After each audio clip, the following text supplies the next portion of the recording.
Hemp is an annual fibrous plant that is grown for many uses and has been grown in our history for up to 8,000 years. Marijuana is the either recreational use or the medicinal use of the psychoactive compounds within the cannabis plant. Industrial hemp, you get a lot of the strains that don't have the psychoactive compound THC in it at all, so absolutely useless as a drug.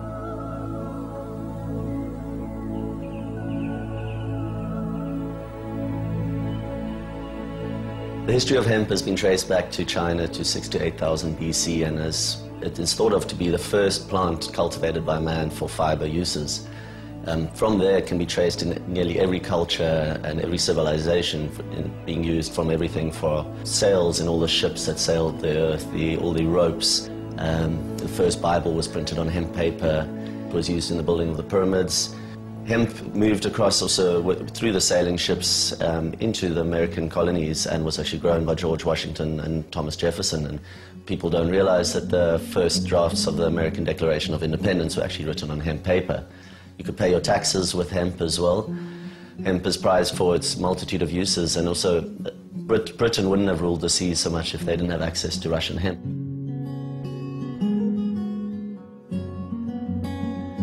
Throughout history, hemp had a very big role in industry, but towards the sort of beginning of the 20th century, it started losing a little bit of market share to cotton, because the hemp fiber it's quite hard to get off the stalk. In 1930, a man called Schlichten invented a new machine to take the fiber off hemp while it was green. The Hearst Corporation bought out the rights for this machine. They then squashed the design for this machine and ran a campaign with DuPont, who had just invented nylon, and a lot of the petrochemical industries as well, to get hemp banned because it was now competition. The history is quite involved, but when you look at the facts, there's no ways that this plant is criminalized because a part of it can be abused. It is because of its threat to major corporations and big business. When America banned hemp and put a lot of pressure on the rest of the Western world to follow suit, there was only one Western country that decided that they would continue growing, and that was France. The rest of the countries that have traditionally grown hemp have been the communist countries. You find a lot in Serbia, Hungary, obviously China being the world leader, they're growing by far the most. Since the 1990s, there's been a resurgence in the West, and Canada was the first major country that changed, and now they're growing 50,000 hectares at the moment. The UK has now got licenses. Germany, Austria, Switzerland, Australia, New Zealand is looking at changing laws. The major use that most people know these days is for the textiles. The fiber of the hemp is 3 times the tensile strength of cotton, and it's a hollow fiber, so it's a lot more breathable. Wearing hemp, it's comfortable, it's breathable, it's the classic saying is it wears in, not out. The other uses that are coming up in France, they're developing the building industry.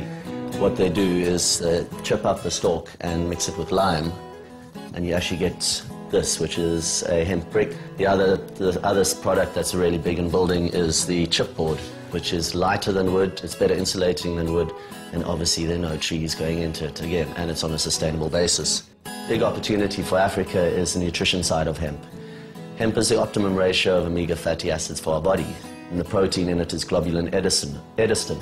And globulin edestin is a very absorbable protein. Your body can digest it a lot easier than it can even a soy protein. So specifically for nutrition blocking diseases such as TB, it makes a very good porridge or a supplement on a daily basis for people who are sick. Besides that, the oil can also be used to make fuel. It makes a really good biodiesel. Another very important use for hemp is paper. It makes up to 4 times as much pulp per acre as trees, and obviously on a sustainable basis. You're getting, after 4 to 6 months, a yield of pulp instead of waiting for 6 to 8 years or even longer for trees. There's now hemp plastic as well, this is amazing. This is coming out of Australia now. People don't realize that up to 50% of our oil goes into making plastics. That even if we stop driving cars today, it wouldn't sort out our fuel problem and our oil problem in the Middle East. So this technology is really exciting.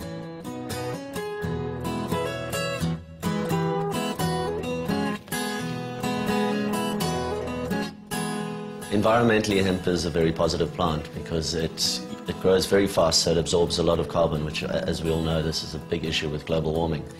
It also cuts down your use of pesticides and other chemicals in the farming practice, so it will stop the pollution of rivers and land and all that. A Canadian company has worked out, they grew an acre of cotton and an acre of hemp and tested the inputs of water and pesticides. And a hemp t-shirt uses 300 litres less water and a cup and a half of pesticides less than cotton. So that is amazing. That you can actually see the effects immediately on planet saving and costs reduction for a farmer to grow hemp versus cotton. In South Africa, currently the situation is that hemp is only grown for research purposes. It is controlled by the Department of Health, and the permit is, at the moment, currently a permit to grow a narcotic drug. It is a situation where our government is yet to recognize the difference between industrial hemp and medicinal marijuana or dacha on that side.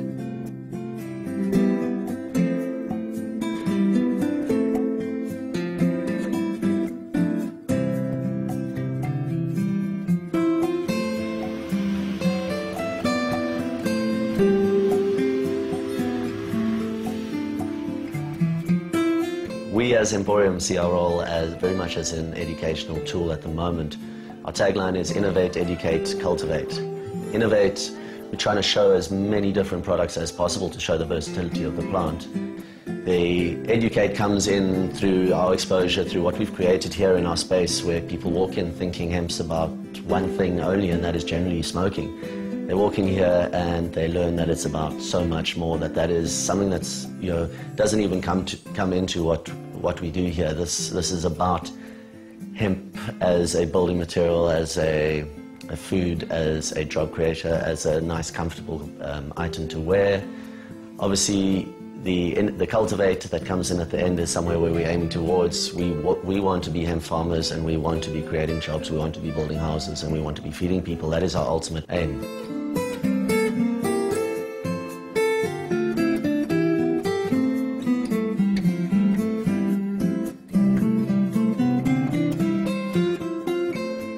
I feel there's a big future for hemp in South Africa in the way that the solutions it offers are so much more needed here than they are in any of the first world countries.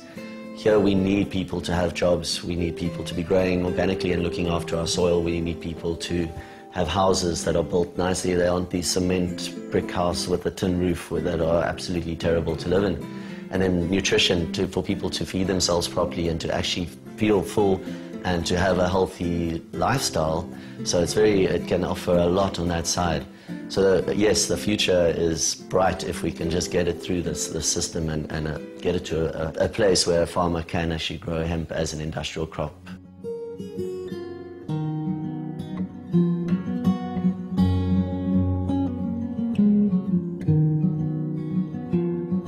I believe the hemp plant has an energy, especially because there are so many people across the planet that are fighting for its liberation.